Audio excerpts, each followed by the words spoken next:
So nakaraan nga mga sangkay, pag-usapan po natin itong China naninilikado. Ito po ay dahil sa sinasabi mga sangkay ng mga eksperto na tatama daw po ang pinakamalaking bagyo ngayong 2024 sa bansang China. So alamin po natin ang sitwasyon ngayon ng China.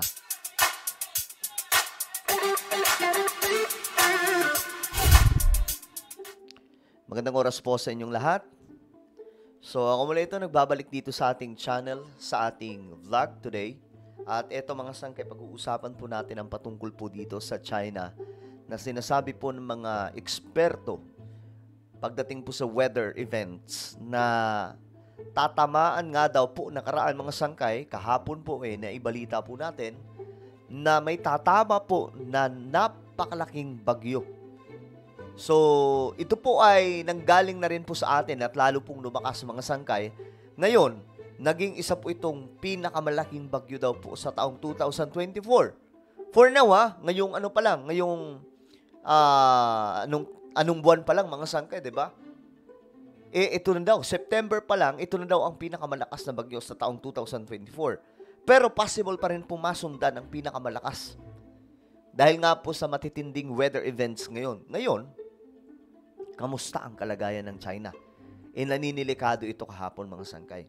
Anyway, bago tayo mag-umpisa, pakisubscribe po muna yung ating YouTube channel.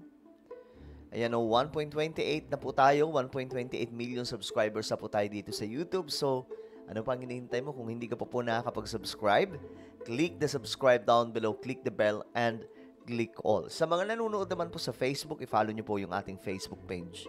So, ito very alarming guys. Nakakakaba ito sa parte ng China. Dahil ayon po dito sa report, ito pong typhoon Yagi, ito daw po ay matatawag na Asia's strongest storm in 2024. Na ngayon ay nananalasa na raw po doon po sa China. Ganun po katindi mga sangkay na ang nangyari, nag-alsabalutan po ang libu-libong tao. Ayan po, nasa 400,000 daw po. Napuwersa po silang mag-alsabalutan. Ngayon, panoorin po natin ang video na to. Talagang ang ano na ngayon mga sangkay, no? Yung mga weather events ngayon, palala na kasi ng palala. So, wag tayo magtaka. Talagang makikita na po natin ngayon yung mga ganitong klaseng sitwasyon that even our country humaharap sa mga malalaking kalamidad dulot po nito mga malalakas na bagyo. Ngayon, baka may magtanong, sangkay, bakit ganun? Bakit yung mga bagyo ngayon malalakas na? Ang pinakamadaling sagot dyan ay dahil sa climate change. Nagbago na po talaga ang lahat. Nagbago na po ang lahat ngayon. Pagdating po sa ating panahon, ang mga bagyo ay mas lalo na pong delikado, mas malakas po. Bakit? Dahil may climate change po tayo. Patuloy na tumataas ang init ng panahon.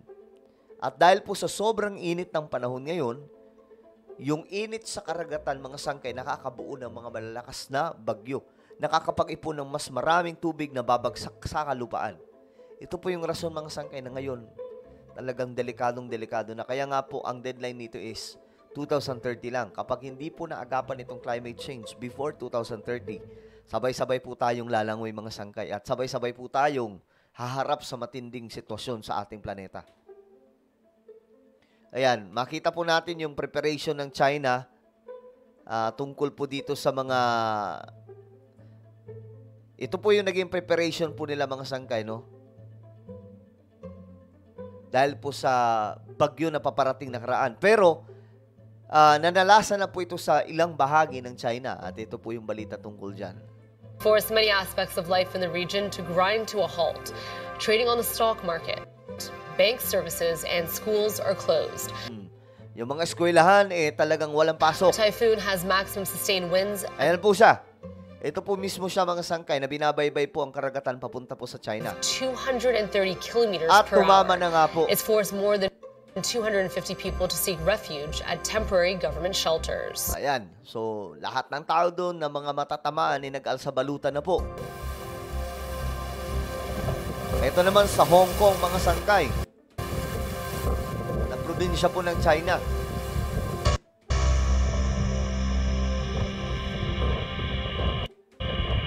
Grabe, tingnan nyo. 今次個風咧就唔係好打中香港，同埋咧個風力咧冇上次山竹咁犀利。琴晚就瞓覺嗰陣時比較犀利啲，因為聽到 Walang translator, no? May translator ba to? Wala talaga. 聲出邊都。今朝Hindi nila nalagyan ng caption, ma-translate man lang. Pero ito yung isa sa report mga sangkay tungkol dyan sa pananalasan nitong Typhoon Yagi. 400,000 people have been evacuated as a typhoon. 400,000 na mga tao ang inilikas. And it's called Typhoon Yagi, makes landfall on the Chinese island province of Hainan. The country's meteorological service recorded winds of around Grabe, tingnan nyo mga sangkay kung gaano kalakas yan. 45 kilometres an hour near its centre. The weather system has doubled in strength since it moved across the Philippines and killed Grabe. 16 people at the beginning of the week. Yagi registered as the world's second most powerful tropical cyclone. Okay, pangalawa siya sa buong mundo na pinakamalakas daw. Pero dito sa Asia, ito daw po yung pinakamalakas na bagyo. Ayon po sa report. 2024 after Category 5 Hurricane Beryl in June. 400,000 Okay. So ayan, mga sangkay, no? Isa sa mga actual footage ay ito. Tingnan nyo mabuti kung gaano kalakas yan.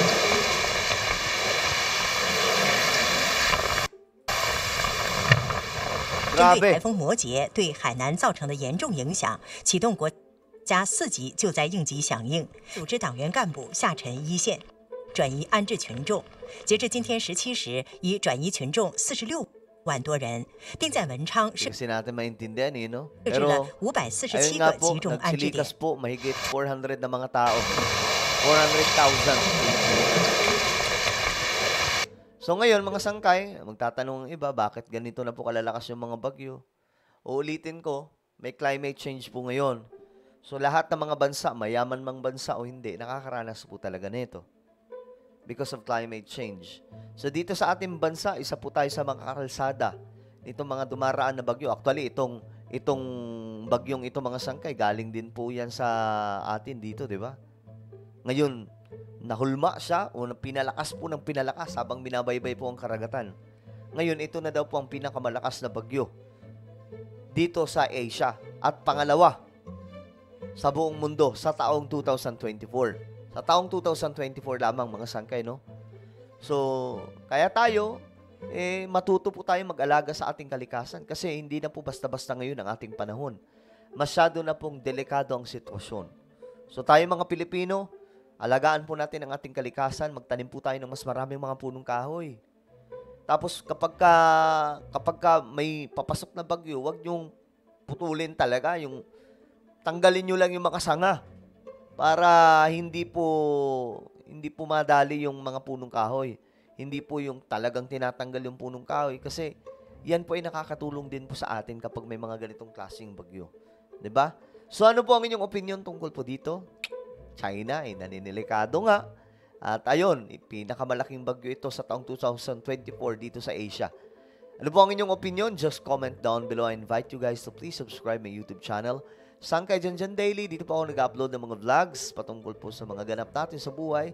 Hanapin nyo lamang po ito sa YouTube. Then click the subscribe, click the bell, and click all. Ako na po yung magpapaalam. Mag-iingat po ang lahat. God bless everyone.